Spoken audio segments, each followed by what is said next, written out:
সরকারি বিশ্ববিদ্যালয়ের শিক্ষকরা গত বেশ কয়েকদিন ধরে সর্বজনীন পেনশন স্কিমে অন্তর্ভুক্ত না হওয়ার বিষয়ে একজোট হয়ে আন্দোলন করছেন। আন্দোলনের অংশ হিসেবে আজ থেকে কর্মবিরতি কর্মসূচি শুরু হয়েছে। ফলে ক্লাস পরীক্ষা বন্ধ হয়ে বিশ্ববিদ্যালয়গুলো আদতে অচল হয়ে পড়েছে। কেন শিক্ষকরা এই সর্বজনীন পেনশন স্কিমের বিরোধিতা করছেন? সত্যি কি এই স্কিম বৈষম্যমূলক? শিক্ষকদের বাইরেও সর্বজনীন পেনশন স্কিমে সাধারণ মানুষেরও আস্থা খুবই কম। সেটিই বা কেন?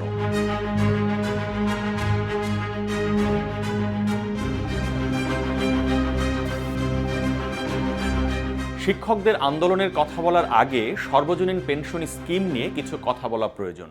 2023 সালের আগস্টে এই স্কিম উদ্বোধন করা হয়।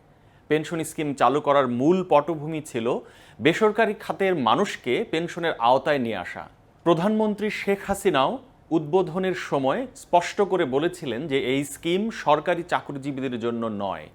তবে গত আগস্ট মাসে জাতীয় পেনশন কর্তৃপক্ষ স্বশাসিত, স্বায়ত্তশাসিত এবং রাষ্ট্রায়ত্ত প্রতিষ্ঠানের জন্য প্রত্যয় স্কিম নামে একটি নতুন স্কিম চালুর ঘোষণা দেয়। প্রত্যয় স্কিম কি?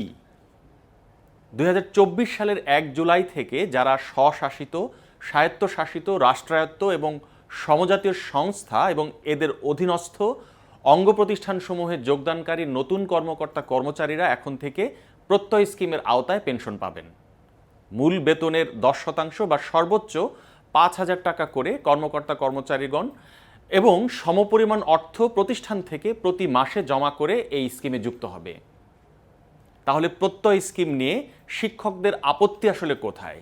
এই স্কিমকে বৈষম্যমূলক আখ্যা দিয়ে এর বিরোধিতা করেছে বাংলাদেশ বিশ্ববিদ্যালয় শিক্ষক সমিতি ফেডারেশন।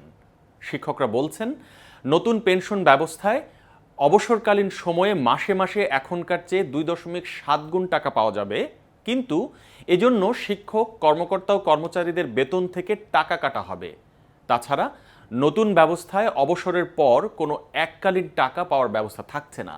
বছর বছর পেনশন বাড়বেও না এবং পেনশনারদের মনোনীত ব্যক্তি এখনকার মতো আজীবন পেনশন পাবেন না। নতুন ব্যবস্থায় পেনশনারদের জন্য কোনো উৎসব ভাতারও কোনো ব্যবস্থা থাকছে না। এ ধরনের কয়েকটি সুবিধা না থাকার কথা উল্লেখ করে শিক্ষকরা বলছেন, নতুন ব্যবস্থায় তাদের সুবিধা অনেকখানি কমে যাবে। এর বাইরে শিক্ষকরা এই স্কিমে অন্তর্ভুক্ত করাকে তাদের জন্য সম্মানহানিকর বলেও মন্তব্য করেছেন। শিক্ষকদের বাইরে আর কারা এই নতুন পেনশন ব্যবস্থার আওতায় থাকবেন?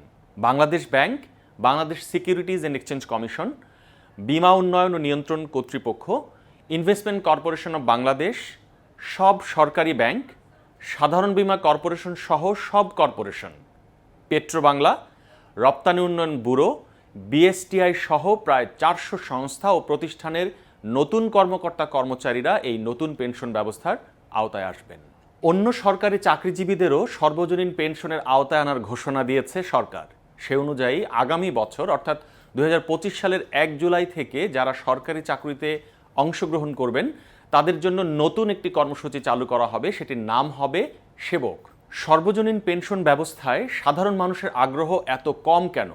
গত 1 বছরে সরকারের 4টি সর্বজনীন পেনশন স্কিমের আওতায় এখন পর্যন্ত প্রায় 3,33,000 গ্রাহক হয়েছেন। জমা পড়েছে 100 কোটি টাকারও কম। 17 কোটি জনগণের এই দেশে পেনশন স্কিমে মানুষের এই অংশগ্রহণ অত্যন্ত কম। বিশ্লেষকরা বলছেন, সরকারের প্রতি মানুষের আস্থা কম থাকায় তারা এ ধরনের স্কিমে আসছেন না। তাছাড়া দেশের অর্থনীতির সূচকগুলিতেও নানামুখী ঝুঁকি রয়েছে।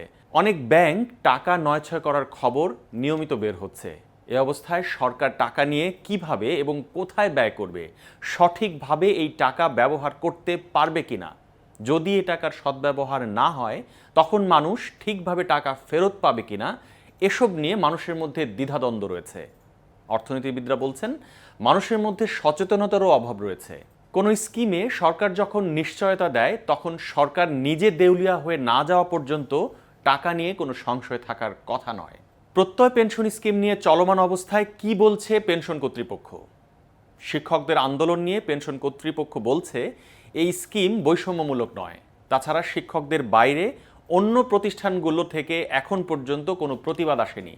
তাছাড়া স্বশাসিত, স্বায়ত্তশাসিত ও রাষ্ট্রায়ত্ত প্রতিষ্ঠানগুলোর বাইরে সব সরকারি চাকরিজীবী আগামীতে নতুন একটি পেনশন স্কিমের আওতায় আসবেন। সুতরাং এটি তাদের জন্য সম্মানহানিকর নয়।